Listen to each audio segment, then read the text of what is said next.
Ипотека менен рассрочканын айырмасы эмнеде? Рассрочка сиз ортомчусу жок прямой застройщик менен келишим түзөсүз, ипотекада банк аркылуу. Канча мүнөткө берилет? Ипотекада 7 жылдан баштап 25 жылга чейин, рассрочкада 2-3 жыл болчу. Азыркы убакта биздин строительный компания 6-7 жылга берип баштады. Процентный ставка барбы? Процентный ставка рассрочкада таптакыр жок, ипотекада 3%тен баштап 27%ке чейин. Кандай кошумча чыгымдар болот? Ипотекада кошумча чыгымдардан страховка кетет. Страховка деген арзан эмес, рассрочкада эч кандай кошумча чыгымдар жок.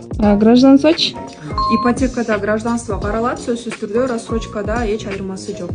Доходдорду текшересиздерби? Ипотекадан сөзсүз түрдө банк доходду текшерет, рассрочкада эч кандай доход текшерилбейт. Первоначальный взнос канча бериш керек? Баштапкы төлөм ипотекаларда госипотекада 10%тен жогору, ал эми рассрочкада 5%тен жогору болот. Каяктан маалымат алсак болот? Комментарийге плюс деп жазып коюңуз, анан директиңизди текшерип коюңуз.